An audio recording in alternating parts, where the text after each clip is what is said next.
जो मैंने अपनी मसीह लाइफ में देखा है, मैं आपको उस एक्सपीरियंस से और वचन से आपको बताता हूं प्रार्थना कैसे करनी चाहिए। सीधा डायरेक्ट प्रभु यीशु मसीह का वचन करें। आज बड़े ध्यान से इस प्रार्थना को, इस वचन को सुनना। अगर आपने सुना और माना, लाइफ सेम नहीं होगी, उत्तर आएंगे, आपकी लाइफ रिलीज होगी, शैतान से डिलीवरेंस होगी, हर तरह से आप ऊंचा जाएंगे। आमीन खड़कने वाला चाहिए जरा। अपने हाथों को उठाओ। जो कुछ आज मैं सुनता हूं, मैं उस पे फलों को लाकर अपने परमेश्वर को खुश करूंगा प्रभु यीशु मसीह के सामर्थी नाम में। जोर से तारीफ करो, जितने हाथों में ताकत है, जोर से। लूका 6 उसकी 12 और 13 आयत को हम पढ़ेंगे। उसमें लिखा है कि उन दिनों में वह पहाड़ पर प्रार्थना करने के लिए गया और परमेश्वर से प्रार्थना करने में सारी रात बिताई। जब दिन हुआ तो उसने अपने चेलों को बुलाकर उनमें से 12 चुन लिए और उनको प्रेरित कहा। बाइबल कहती है प्रभु यीशु मसीह ने सारी रात प्रार्थना की, पहाड़ पर प्रार्थना करने के लिए गए और सारी रात प्रार्थना करते रहे, क्योंकि दिन को परमेश्वर को चेलों को चुनना था। एक इंपॉर्टेंट काम परमेश्वर ने करना था। परमेश्वर ये नहीं चाहते थे कि वो चर्च को, कलीसिया को, लोगों को, क्योंकि प्रभु जानते थे कि उनका एक लिमिटेड टाइम है जो उन्होंने जीना है और उसके बाद क्रूस पर चढ़ना है, मरना है और फिर तीसरे दिन मुर्दों में से जी उठना है, फिर 40 दिन प्रीच करना है और उसके बाद 41वें दिन स्वर्ग पे चले जाना है और फिर उसने लेने आना है। ये परमेश्वर को मालूम था। तो परमेश्वर जानते थे कि उसके जाने के बाद वो चेले काम करेंगे जिन्होंने परमेश्वर से सीखा है। इसलिए अगर आप बाइबल को ध्यान से पढ़ेंगे तो परमेश्वर ने कुछ महीने ही लोगों के साथ उनको चंगा करते हुए और उनको प्रीच करते हुए बिताए। कुछ लोग 34 दिन कहते हैं, हम 2 महीने भी लगा लें। और बाकी के 3.5 साल उसने चेलों को ट्रेंड करने के लिए, चेलों को सिखाने के लिए बिताए, क्योंकि परमेश्वर ये जानते थे कि अब ये मेरा सुसमाचार चेले आके लेके जाएंगे। तो परमेश्वर ये जानते थे कि मैं चर्च को कमजोर लीडर ना दूं, डाइवर्टेड लीडर ना दे दूं, शारीरिक अगुवे ना दे दूं, गलत अगुवे ना दे दूं। तो परमेश्वर ने अपने डिसीजन को सही करने के लिए सारी रात प्रार्थना की। लेकिन आज का विश्वासी जब पता है कि सुबह एक बड़ी अच्छी डील करने के लिए जाना है, रात को वो मोबाइल पे लगा होता है और 2 बजे व्हाट्सएप चला के, फेसबुक चला के, सारे दोस्तों को इंस्टाग्राम पे चेक करके फिर वो सोता है और फिर लाइफ में गलतियां करता है और फिर इल्जाम दूसरों पे डालता है। यार ये बंदा गलत मिल गया लाइफ, यार मेरा पार्टनर गलत मिल गया, बिजनेस पार्टनर सही नहीं मिलिया मैनू, यार मैनू उन्हें धोखा दे दिता। जीसस जानते थे कि अपना फेलियर किसी के ऊपर डालने के बजाय ये अच्छा है कि मैं सारी रात परमेश्वर से प्रार्थना करूं और परमेश्वर से अगुवाई को मांगूं और अपने डिसीजंस के ऊपर परमेश्वर की अगुवाई को लूं, ताकि मैं कोई भी गलती ना करूं। हालांकि उन 12 चेलों में से एक व्यक्ति शैतान था, यहूदा इस्करियोती, लेकिन वो भी परमेश्वर की इच्छा के नीचे ही था कि उसका चेला ही उसे पकड़वाएगा। उसका प्रेम करने वाला, उसको चुंबन देने वाला, किस करने वाला चेला ही उसे पकड़वाएगा। लेकिन आज कितने विश्वासी हैं जो अपनी लाइफ के इंपॉर्टेंट डिसीजंस लेने हो तो वो प्रार्थना के साथ जाते हैं। आपके बच्चों को कौन से स्कूल में डालना है, ये प्रार्थना का विषय है। आपको किस जगह पर कैसे सेवकाई करनी है, प्रार्थना का विषय है। इस सेवकाई को करने से पहले, इस सेवकाई को शुरू करने से पहले मैं लंबी लंबी रातों प्रार्थनाओं में रहा हूं कि मुझे किस तरह से शुरुआत करनी है, कहां करनी है, मुझे कुछ मालूम नहीं था। बाइबल कहती है प्रार्थना छुटकारे को लेके आती है, लेकिन आज कितने विश्वासी हैं जो प्रार्थना करते हैं। अक्टूबर महीना एक बहुत स्पिरिचुअल महीना है और सबसे इंपॉर्टेंट महीनों में एक है आप लोगों के लिए। मैं आपको बता रहा हूं स्पिरिचुअली, मैं इसमें डिटेल में नहीं जाना चाहता, लोग जादू और टोनों के नीचे रहते हैं इन महीनों में, लेकिन इन्हीं महीनों में परमेश्वर का आत्मा भी आपकी लाइफ में बड़े काम करना चाहता है। बहुत लोग ये जानते हैं कि प्रार्थना करने से वो छूट जाएंगे, लेकिन जब भी वो प्रार्थना करने के लिए बैठते हैं, शैतान पूरी तरह से उन पे फाइट करता है। आपके परिवार के बीच से होके, आपके शरीर के बीच से होके, इच्छाओं के बीच से होके, आपको जब प्रार्थना करने का समय होता है, हर तरह के नेगेटिव ख्याल आपके मन में आता है, हर तरह का अविश्वास आपके मन में आता है। तो मैं भी ये क्वेश्चन करना चाहता हूं कि जब आप प्रार्थना करने के लिए बैठते हैं तभी ऐसा क्यों होता है? आप टीवी देखने के लिए बैठते तब ऐसा क्यों नहीं होता? जब आप प्रार्थना करने के लिए बैठते हैं तभी अविश्वास मन में क्यों आता है? तभी शैतान मन में क्यों आता है? तभी नेगेटिव बात मन में क्यों आती है? तभी पाप मन में क्यों आता है? क्योंकि शैतान को मालूम है प्रेयर में छुटकारा है। उसको पता है कि प्रेयर के द्वारा ही आप अगले लेवल तक जा सकते हो। उसको पता है कि प्रेयर के द्वारा ही आप ऐसे डिसीजन ले सकते हो जो आप अपने दिमाग से कभी नहीं ले पा रहे थे। क्योंकि उसको पता है कि जब आप प्रेयर करेंगे तो परमेश्वर आपकी स्पिरिट में आपकी अगुवाई करेगा। झट से आपको अंदर एक लाइट की तरह जगता है, जैसे लाइट जगती है ना एकदम कमरे में, वो मोमेंट एक लाइट की तरह होता है। जस्ट आपकी स्पिरिट में ऐसे आता है लाइट की तरह, और आपको मालूम होता है कि परमेश्वर ने आपसे बात की है। लेकिन ये सारी चीजें प्रार्थना में होती हैं और वचन पढ़ने के दौरान होती हैं, जब आप प्रार्थना वाले स्थान में होते हैं और आप वचन पढ़ते हैं। आप जानते हैं बाइबल में लिखा है कि प्रभु यीशु मसीह के कोड़े खाने से आप लोग चंगे हुए। लिखा है कि नहीं लिखा? तब भी कुछ विश्वासी बीमार रहेंगे। ऐसा क्यों? अगर यीशु मसीह के कोड़े खाने से हम चंगे हुए हैं, अगर हमारे परमेश्वर ने प्राइस पे कर दिया है, मूल्य अदा कर दिया है, तो फिर भी बीमारी क्यों? बीमारी इसलिए क्योंकि बाइबल का वचन कभी भी अपने आप पूरा नहीं होता। जिस तरह इंडिया का संविधान जो आपको ताकत देता है, जो ये कहता है कि जब आपने एक प्रॉपर्टी के पैसे पे कर दिए और वो प्रॉपर्टी की रजिस्ट्री आपके नाम के ऊपर है, तो कोई दूसरा उस पर कब्जा नहीं कर सकता, लेकिन फिर भी लोग कब्जा कर लेते हैं। हाँ या ना? फिर आप क्या करते हैं? आप कोर्ट में जाते हैं। आप कोर्ट में जाके बोलते हैं जज साहब को, जज साहब आपके संविधान में लिखा है कि ऐसा ऐसा ऐसा लॉ है, इस लॉ के मुताबिक ये मैं इस प्रॉपर्टी का मालिक हूं, कागज मेरे नाम पे हैं। तो वो जज डिसीजन देता है, जब सब कुछ जांच परख लेता है, कि उस बंदे को बाहर निकाला जाए। लेकिन अगर आप केस नहीं करेंगे तो वो बंदा जो है वो आपकी प्रॉपर्टी के ऊपर कब्जा किए रहेगा। आप रोते रहिए, आप करलाते रहिए, आप भीख मांगते रहिए, आप रेंट पे रहते रहिए, आप कुछ भी करते रहिए, नुकसान झेलते रहिए, लेकिन ये सारी चीजें आपका छुटकारे का कारण नहीं बन सकती जब तक आप केस नहीं करेंगे। उसी तरह से आपको परमेश्वर के वचन जो बाइबल में लिखे हैं अपने आप से कभी भी पूरे नहीं होंगे जब तक आप इन वचनों को लेंगे नहीं। जब 2005 में बीमार था, जब मैंने आपको अपनी पहली बाइबल दिखाई थी, तो वो कहीं कहीं से काली है, कहीं कहीं से वो येलो है। क्यों? क्योंकि मेरे सिर पे जब मेरे को मेंटली अपसेट के अटैक होते थे तो बहुत सारा अनॉइंटिंग ऑयल मेरे सिर पे लगा रहता था। तो जब वचन मेरे सामने आता था, जहाँ हीलिंग होती थी, जहाँ कोई छुटकारे का वचन होता था, तो मुझे रोना आता था और मैं बाइबल को पकड़ के ऐसे सिर पे लगाता था। वो तेल लगता था पेपर्स के ऊपर, वो काले हो जाते थे। तो मैं प्रभु से पूछता था कि परमेश्वर तेरे वचन में लिखा हुआ है, मैंने थोड़ी लिखा है, ये वचन मैंने थोड़ी बनाया है। तेरे वचन में लिखा हुआ है धर्मी का वंश बचाया जाएगा। तेरे वचन में लिखा हुआ है कि तेरे कोड़े खाने से मैं चंगा हो चुका हूं। तेरे वचन में लिखा हुआ है, अब ये तेरा वचन मेरी जिंदगी में पूरा हो। अपने आप कुछ नहीं होगा।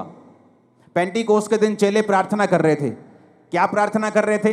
जब पवित्र आत्मा उतरा, मैंने लोगों को पूछा, मैं लोगों को पूछता हूं क्या प्रार्थना कर रहे थे कि पवित्र आत्मा उतरा? कहते जी प्रार्थना कर रहे थे कि परमेश्वर तेरा आत्मा उतरे। मैंने कहा ऐसा तो नहीं लिखा बाइबल में। वचन कहता है, उन्होंने पुराने नियम का वचन निकाल के योएल नबी की पुस्तक निकाली और कहा प्रभु तेरे वचन में लिखा है अंत के दिनों में तू अपना आत्मा सब मनुष्यों के ऊपर उंडेलेगा। अब तू अपने लिखे हुए वचन के अनुसार अपना आत्मा दे।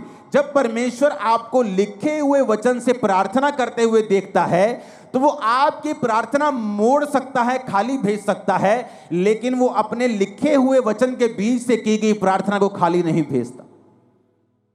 कितने मेरी बात को समझ रहे हैं? जब आप जज को बोलते हैं जज साहब इसको छोड़ दीजिए, ये अपनी मां का एक लौता बेटा है, इसकी मां मर जाएगी, तो जज इस बिहाफ पर गुनहगार को छोड़ता नहीं है।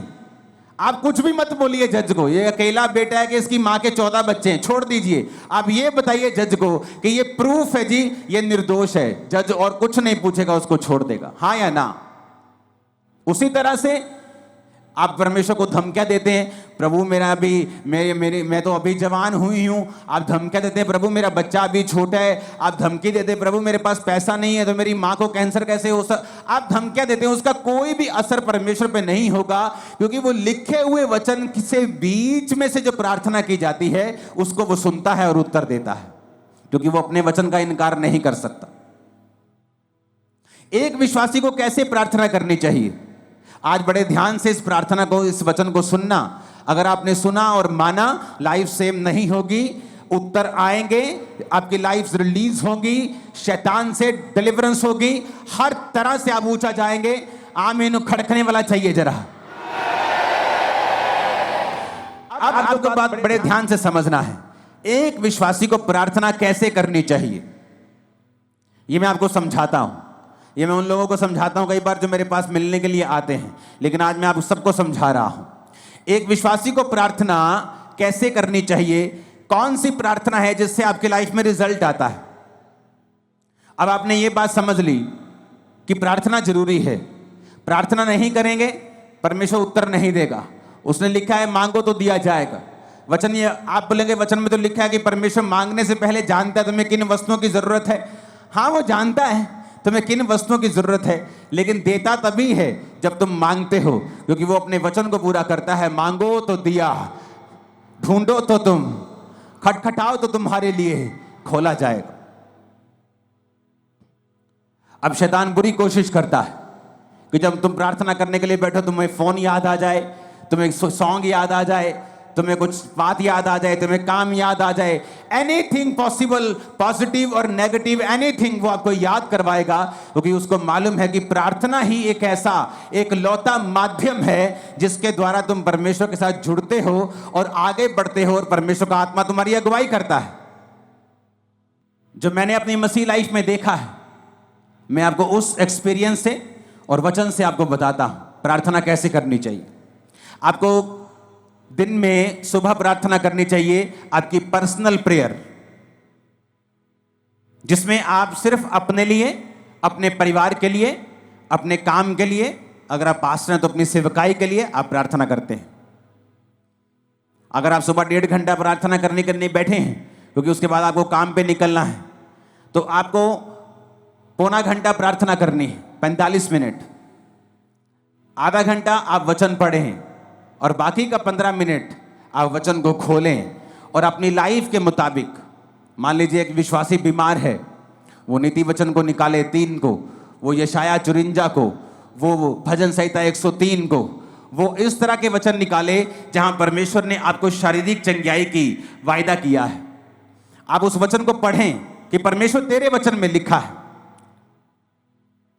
जिस तरह जब मुझे रोग था तो मैं परमेश्वर को बोलता था कि प्रभु तेरे वचन में लिखा है भजन संहिता में कि तू मुझे दीर्घ आयु से तृप्त करेगा, तो मैं प्रभु से बात करता था, लड़ता था, जैसे फाइट करते हैं। किससे? वचन से। इमोशनल फाइट नहीं, उसका कोई फायदा नहीं।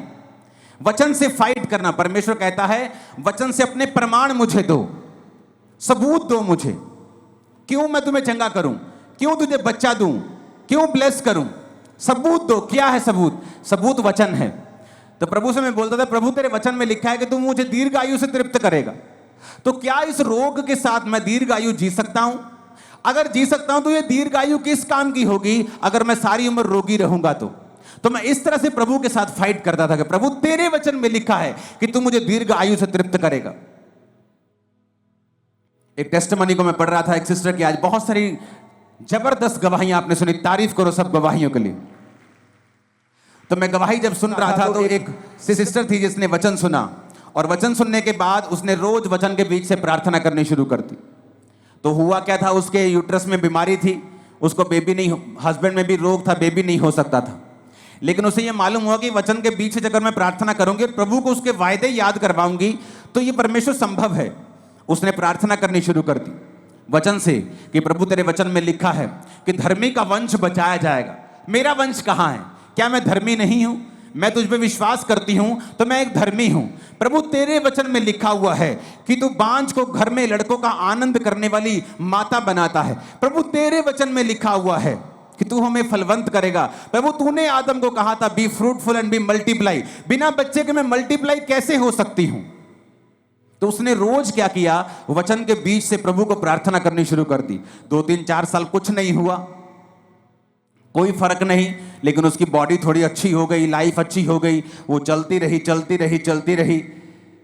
उसको शायद पीरियड भी नहीं आते थे, पता नहीं चलता था कि बेबी प्रेगनेंसी है कि नहीं है, क्योंकि बहुत सारी कॉम्प्लिकेशंस थी।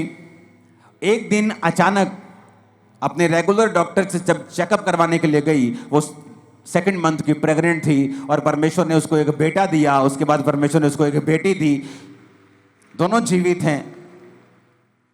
आप जब सुबह प्रार्थना करने के लिए उठें तो अगर आप 1.5 घंटा प्रार्थना करते हैं तो 45 मिनट प्रार्थना करें। उसमें आपको क्या बोलना है? आप कुछ भी बोलें, वो परमेश्वर है, वो कोई बाबा नहीं है कि आप एक वर्ड थोड़ा इधर उधर बोल देंगे तो वो आपकी जान ले लेगा या आपको श्रापित कर देगा। एक छोटा बच्चा जब अपनी माँ के पास आता है और 1 साल का होता है और बोलता नहीं पूरा, या मामा मामा जा जा ऐसे करता है, तो उसकी माँ उस गुस्सा नहीं करती।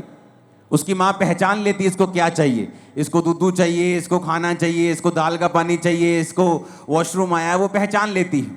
आपका पिता भी ऐसा है, आपका हेवनली फादर भी ऐसा है।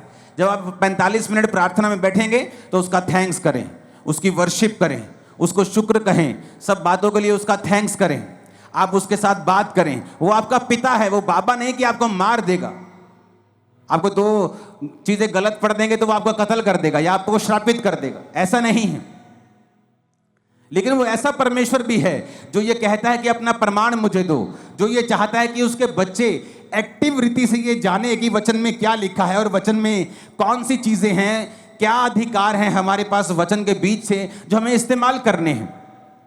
तो जब आप सुबह प्रार्थना करने के लिए 45 मिनट उठे और आपने प्रार्थना की, आपने थैंक्स किया, आपने वर्शिप की, आपने प्रभु का थैंक्स किया, 45 मिनट हो गए, आपने आधा घंटा बाइबल पढ़ी। अब अगले 15 मिनट, आधा घंटा बड़ा इंपॉर्टेंट है।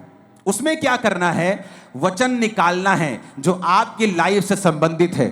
आपको हीलिंग चाहिए, हीलिंग के वचन निकालें।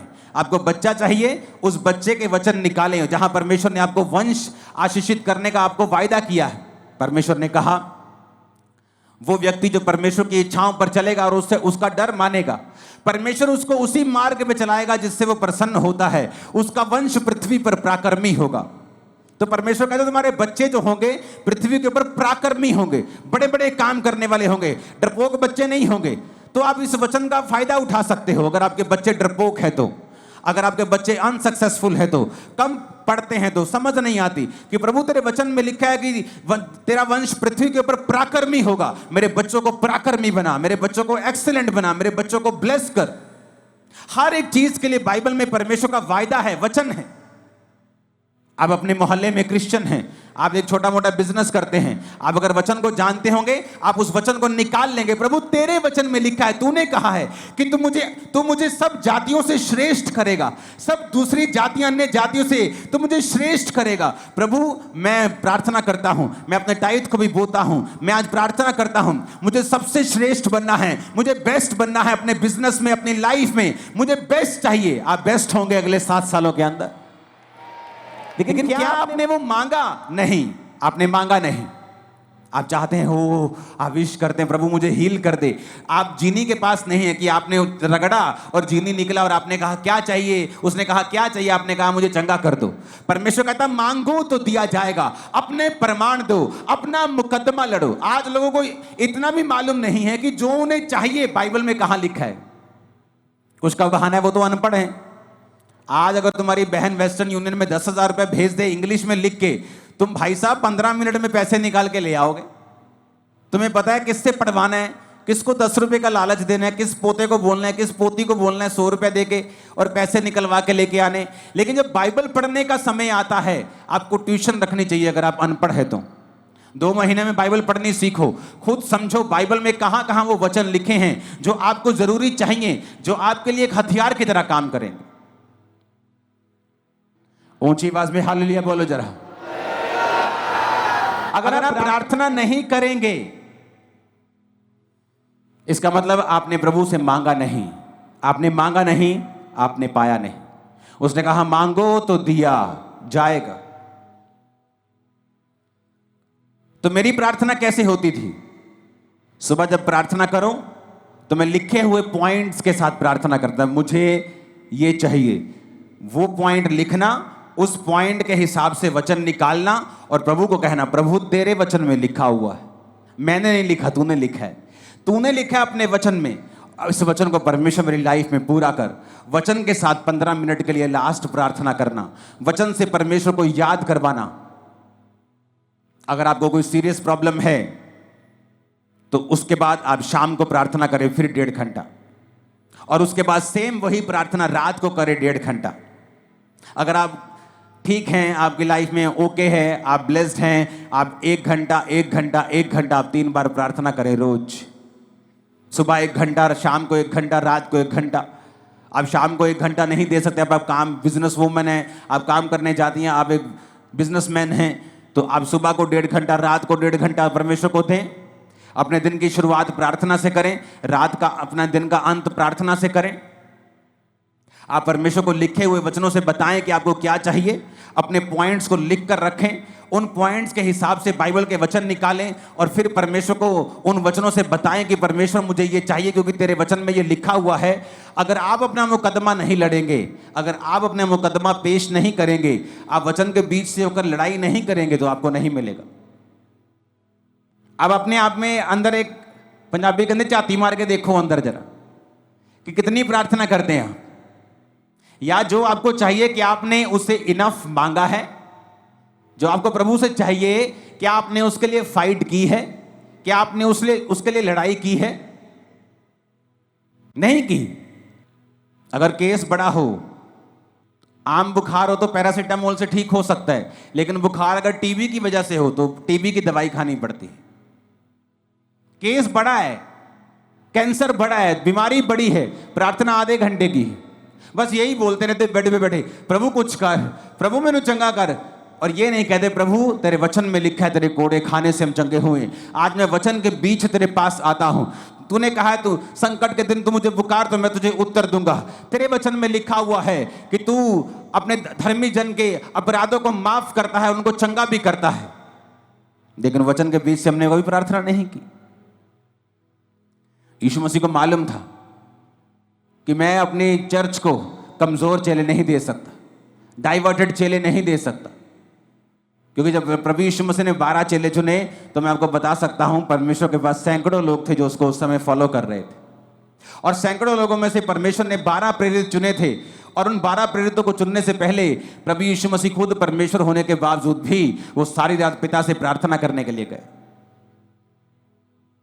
आज हमें लगता है ये अच्छा है, ये अच्छा है, लेकिन परमेश्वर कहता है विद प्रेयर अगर तुम वो काम करोगे तुम कभी फेल नहीं होगे। कितनों को इन बातों को समझ आ रही है? कहां गलती है, कहां चर्च गलती कर रही? परमेश्वर ने सारी रात प्रार्थना रोज नहीं की, उसने रोज सारी रात प्रार्थना नहीं की। मैं रोज रात को प्रार्थना करता हूं, लेकिन रोज फुल नाइट प्रेयर नहीं करता हूं। मैं रोज सुबह प्रार्थना करता हूं, रोज रात को प्रार्थना करता हूं, शाम को भी हम फैमिली प्रार्थना करते हैं। हालेलुया। तो क्या मैं इनफ प्रार्थना कर रहा हूं?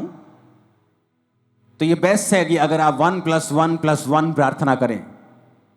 अगर आप 1 घंटा प्रार्थना करने के लिए बैठे हैं सुबह 1.5 घंटा, तो आधा पौना घंटा आप प्रार्थना करें, प्रभु से अपने वर्शिप करें, उसका थैंक्स करें। उसके बाद आप बाइबल पढ़ें कुछ समय के लिए, और फिर कुछ समय आप बाइबल के वचनों के बीच से होकर प्रार्थना करें। आपकी लाइफ कभी भी सेम नहीं रहेगी। अगर आपको इस बात का प्रमाण देखना है तो एक काम करें, अपनी बाइबल के पीछे एक पेंसिल ले लें और अपनी बाइबल के पीछे पेंसिल से अपने प्रेयर पॉइंट लिखें। आपको क्या क्या चाहिए? पहला पॉइंट क्या चाहिए, दूसरा क्या चाहिए, तीसरा क्या चाहिए, चौथा क्या चाहिए। पेंसिल से लिखें, पेन से नहीं लिखना। और उन पेंसिल से लिखे हुए जो आपके प्रेयर पॉइंट हैं, उन्हें वचन के बीच से होकर आप रोज 1+1+1 रोज 2 समय कम से कम 1.5 घंटा या 1 घंटा 3 बार आप रोज परमेश्वर को याद करवाना शुरू करें। आप फिर देखें कुछ महीने बाद कि जो पॉइंट आपने पीछे लिखे हुए हैं, मैं आपको बता सकता हूं वेरी सून उनमें से 50%, 60%, 70%, फिर 90%, 100% आप उन प्रेयर पॉइंट्स को पूरा होते हुए देखेंगे। आप देखेंगे कोई रह ही नहीं गया, आप आगे ऐड करते जाएंगे, वो नए होते जाएंगे। लेकिन जो आपने पुराने ऐड किए होंगे, आप देखेंगे कि किस तरह से परमेश्वर ने आपकी लाइफ में वो काम किया। और जो आपके प्रेयर पॉइंट पूरा हो गया उसे मिटे दें, उसे मिटाकर पेन लें और बाइबल में ही कहीं पर एक बहुत से बाइबल में खाली पेजेस होते हैं, उस पेन से लिखें गवाही कि ये प्रेयर पॉइंट आपका था, इस तारीख को परमेश्वर ने इसको पूरा कर दिया। जो प्रेयर पॉइंट पूरा होता जाए बाइबल के पीछे पेन से लिखते जाएं। आप हैरान हो जाएंगे इस प्रार्थना को करने के बाद, इस तरह की प्रार्थना को करने के बाद जब आप 1 साल के बाद अपनी बाइबल देखेंगे तो आपके नीले पॉइंट ज्यादा होंगे और काले वाले कम होंगे। आप देखेंगे वो पूरे हो रहे हैं। और जब भी आप देखेंगे कि शैतान आपको इस प्रार्थना करने से क्यों रोकता रहा है, उसको मालूम है इसी प्रेयर में रिजल्ट आना है। शैतान को पता है कि इसी प्रार्थना के द्वारा आप छुड़ाए जाएंगे, इसलिए वो पूरी संभव कोशिश करता है कि आपको इस प्रार्थना से दूर रखा जाए, क्योंकि प्रार्थना में छुटकारा है ये शैतान जानता है। परमेश्वर ने क्या कहा, इतना सिंपल और इतना पावरफुल परमेश्वर ने वचन दिया। परमेश्वर ने कहा एक नगर में एक विधवा थी और एक अधर्मी न्यायी रहता था। न्यायी मतलब एक जज रहता था, लेकिन अधर्मी था, पापी था। तो विधवा बार बार उसके पास जाकर बोलती थी मेरा न्याय चुका और मुझे मुद्दई से बचा, मुझे इस फलाने बंदे से बचा, मेरा न्याय कर। तो बाइबल कहती है, परमेश्वर कहता कि वो अधर्मी, वो पापी न्यायी क्या सोचता है कि ये विधवा आकर बार बार मेरे नाक में दम ना कर दे, इसलिए मैं इसका काम कर देता हूं। तो परमेश्वर ने कहा सुनो वो अधर्मी क्या कहता है। अब जो व्यक्ति दिन रात परमेश्वर के नाम की दुहाई देता है, परमेश्वर ने कहा क्या मैं उसका न्याय नहीं करूंगा? जो व्यक्ति दिन रात मेरे नाम की दुहाई देता है, क्या मैं उसका न्याय नहीं चुकाऊंगा? क्या मैं उसकी प्रार्थना नहीं करूंगा? ये कौन कह रहा है? सीधा डायरेक्ट प्रभु यीशु मसीह का वचन है ये। प्रभु यीशु मसीह अपने मुंह से अपने लोगों को समझा रहे हैं कि एक विधवा बार बार जाने से एक पापी बंदे से न्याय ले सकती है। तो प्रभु कहता है कि अगर तुम मेरे पास दिन और रात मेरे नाम की दुहाई दोगे, मैं तुम्हारा न्याय क्यों नहीं करूंगा? मैं तुम्हें क्यों नहीं छुड़ाऊंगा? मैं क्यों तुम्हारी प्रार्थना का उत्तर नहीं दूंगा? मैं क्यों तुम्हें नहीं बंधनों से आजाद करूंगा? पर कंडीशन क्या है? अगर वो दिन रात मेरे नाम की दुहाई दें।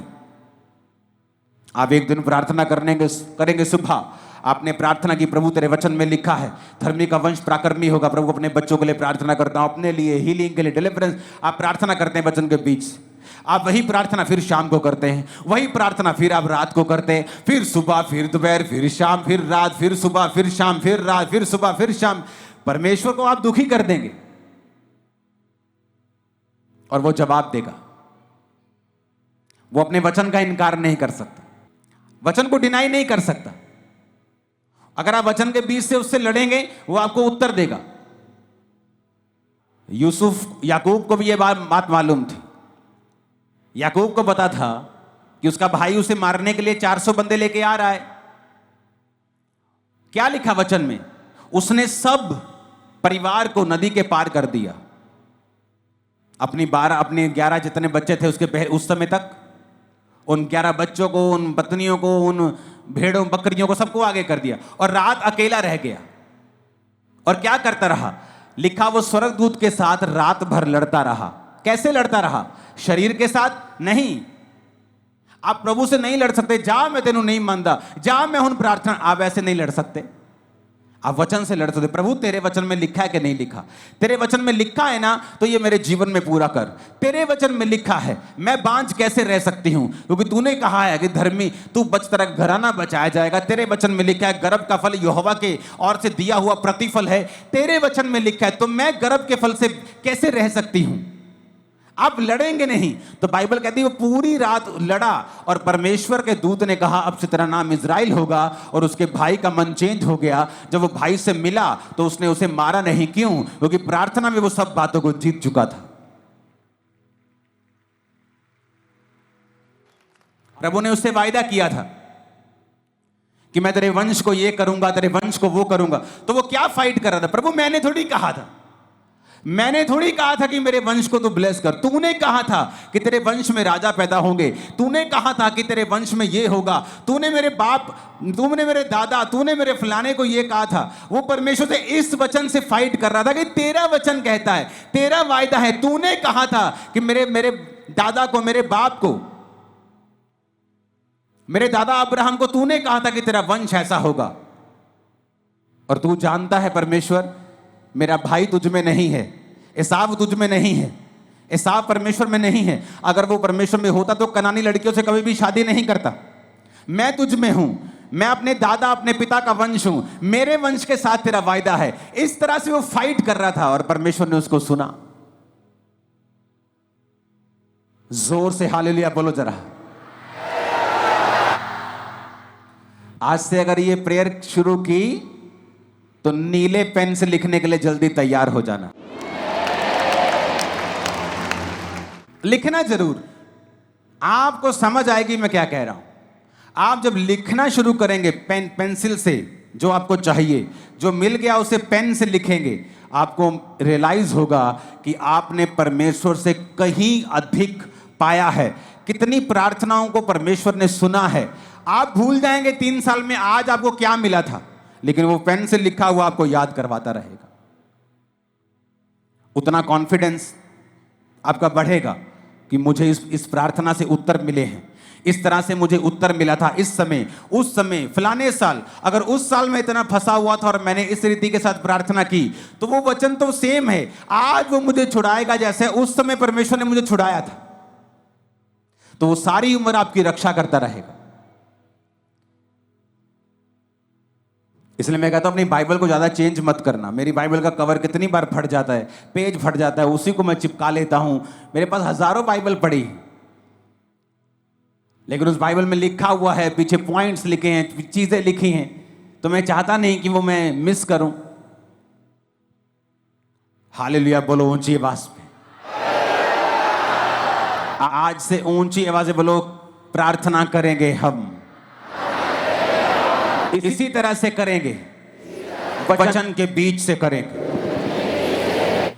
आमीन बोलो ऊंची आवाज। ये अक्टूबर स्पिरिचुअल मंथ होगा, फाइट का, जीतने का, डिलीवरेंस का, आशीष का, फाइनेंशियल ब्लेसिंग का भी होगा। आमीन। रोज प्रार्थना करने के लिए तैयार हैं? कैसे प्रार्थना करेंगे रोज? और कहता दिन और रात मेरे नाम की जो दुहाई देंगे। कितना सिंपल है परमेश्वर। उसने कहा है कि विधवा अपना न्याय करवा सकती है, बेवकूफ हो तो तुम क्यों नहीं करवा सकते? एक अधर्मी से, एक पापी से विधवा अपना काम निकलवा सकती है, तो तुम्हारा दिमाग कहां है? तुम धर्मी से, तुम परमेश्वर से काम नहीं निकलवा सकते क्या? एक विधवा एक पापी के पास बार बार जाकर उसको तंग करके काम निकलवा सकती है, परमेश्वर ने कहा, तो तुम्हारा दिमाग कहां है? तुम्हारे दिमाग पर शैतान ने क्यों पर्दा डाला है? तुम अंधे और गूंगे क्यों बनकर बैठे हो? तुम क्यों नहीं दिन और रात परमेश्वर के नाम की दुहाई देते हो? वचन के बीज से क्यों नहीं प्रार्थना करते हो?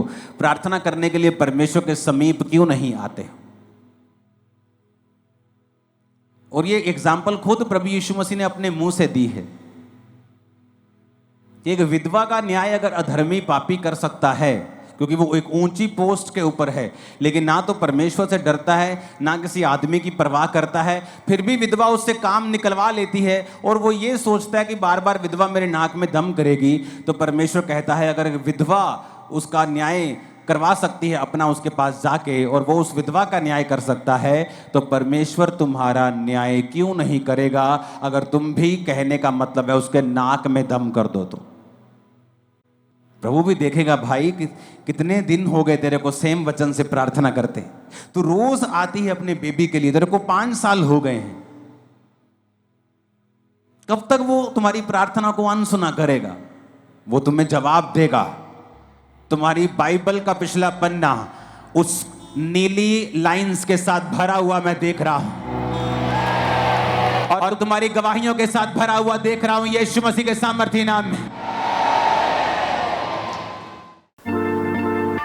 परमेश्वर के गहरे वेदों को परमेश्वर के दास के द्वारा जानने के लिए और ऐसी और नई वीडियोस को देखने के लिए हमारे YouTube चैनल को सब्सक्राइब करें और साथ में बेल आइकन को प्रेस करें ताकि ऐसी और नई वीडियोस की नोटिफिकेशन सबसे पहले आप तक पहुंच सके। जुड़े रहें परमेश्वर की हजूरी के साथ। God bless you.